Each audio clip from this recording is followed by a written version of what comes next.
In November 1173, a pivotal event unfolded amid the growing tensions between Muslims and Christians fighting for the Holy Land.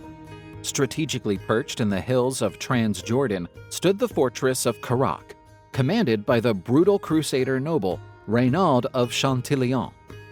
Because of his repeated provocations and violent raids against Muslim lands and caravans, that noble had become both a top priority target and Saladin's personal enemy. Inside the castle, the wedding of Isabella of Jerusalem, half-sister to King Baldwin IV and Humphrey IV of Tyrone, was being celebrated. The festive ceremony brought much of the Kingdom of Jerusalem's elite to Kerak, making the occasion an ideal moment for a surprise attack. While the guests gathered to celebrate the nuptials in the stronghold, Saladin placed his forces around the fortified town. Launching a siege meant to punish Reynald and remove that constant threat to Islamic interests.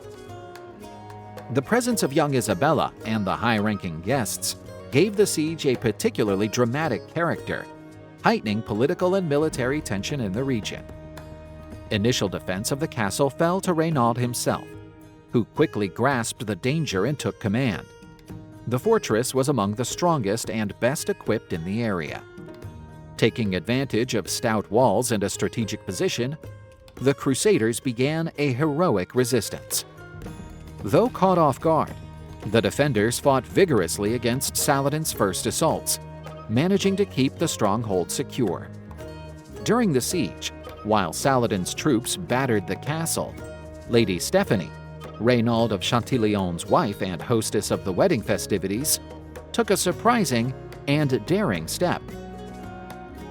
Amid the siege and mounting tension inside the fortress, she sent select dishes from the banquet straight to Saladin himself, an unexpected gesture of diplomacy and courtesy in the midst of conflict. Saladin, well known for chivalry and respect for certain laws of war, was impressed by Lady Stephanie's courtesy. Curious about the wedding circumstances and wanting to preserve some dignity in the clash, the Muslim Sultan asked specifically which tower sheltered the young newlyweds, Isabella and Humphrey. Saladin then immediately ordered his catapults to spare that specific tower from any attack, protecting the couple while the rest of the castle endured incessant bombardment. That singular and chivalrous act revealed a rare moment of mutual respect amid the Holy Land's otherwise relentless Christian-Muslim brutality. Messengers left Kerak at speed for Jerusalem, bravely slipping past enemy scouts who tried to intercept them. Their plea for urgent aid reached its goal. King Baldwin IV, though gravely weakened by leprosy and with his movements already much restricted, chose to intervene in person. Accompanied by a royal contingent and hastily gathered reinforcements, the king moved to relieve Kerak. His direct presence on the battlefield greatly lifted Crusader morale, showing deep commitment to defending his realm and reinforcing his heroic image despite illness and physical limits. Saladin, sensing the imminent arrival of the royal army, personally led by Baldwin IV, assessed the situation swiftly. Realizing how hard it would have been to face a well-organized, motivated force, especially under the young king's command, he decided to avoid the risk of fighting Baldwin's troops and being attacked from the rear by the castle's Crusader garrison. Saladin therefore ordered a gradual withdrawal of his forces, temporarily lifting the siege. This strategic choice reflected both respect for Baldwin's military ability and caution over the prospect of losing precious soldiers in a battle with an unpredictable outcome. The appearance of Baldwin IV, even weakened by disease, proved a decisive symbolic moment. The young king's courage in insisting on leading his men personally, despite advanced leprosy, sent a powerful message. The end of the siege not only assured the survival of Kerak Fortress and its defenders, but also sent a message about the Crusader kingdom's resolve and unity in the face of Islamic threat.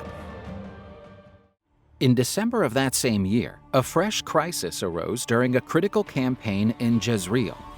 Guy of Lusignan, recently named regent because of the king's physical incapacity, revealed himself hesitant and unable to make firm decisions under pressure. Confronted by an imminent Muslim threat, Guy refused to face Saladin's forces head-on, keeping his troops idle and avoiding decisive engagement. His refusal to act severely damaged Crusader morale and stirred deep discontent among the barons and soldiers of the Kingdom of Jerusalem. That lack of initiative was seen as cowardice and incompetence, gravely weakening his political position and creating dangerous divisions in the realm at a crucial moment for the Crusader state's survival in the Holy Land. Baldwin, deeply dissatisfied, resolved on drastic action. Even severely debilitated by leprosy, he wouldn't allow the realm's leadership to rest in the hands of an insecure, unreliable regent. The king chose to retake control of government personally, removing Guy of Lusignan from the regency. The decision astonished the court, especially given the king's advanced illness. To handle the administrative and military burdens of his condition, he surrounded himself with trusted advisors and commanders, notably Reynald III of Tripoli, who again became a leading political figure. That resumption of control proved essential, if only briefly, for restoring confidence and cohesion among the Crusader barons. Deposing Guy did not eliminate him from politics entirely, but it greatly reduced his influence. The episode deepened internal rivalries at court, adding to political fragility that would prove fatal in later years. Baldwin, for all his bravery and resolve, could not settle the succession question definitively, and Guy of Lusignan remained a troublesome presence in royal politics. After losing the regency, Guy of Lusignan withdrew to his estates in Ascalon and Jaffa. Bitter and resentful over the abrupt loss of power, Guy began openly defying King Baldwin IV's authority. He repeatedly refused to cooperate with orders from Jerusalem, fostering a mood of rebellion and insubordination inside the kingdom. From those strategic cities, which controlled key trade and military routes, Guy strengthened his position, gathering allies unhappy with central rule. Baldwin watched his moves anxiously, trying, though sick and weakened, to preserve political and military stability. Facing the secession crisis that plagued Jerusalem, Baldwin IV took an extreme measure. He chose to crown his young nephew, Sibylla's son, as King Baldwin V while still alive. That early coronation was carefully planned and carried out with an elaborate ceremony before religious leaders and influential nobles, sending a clear political message. Succession was secured, and the throne's legitimacy safeguarded against internal and external threats. Young Baldwin V was presented not merely as heir, but as a symbol of the dynasty's continuity and stability.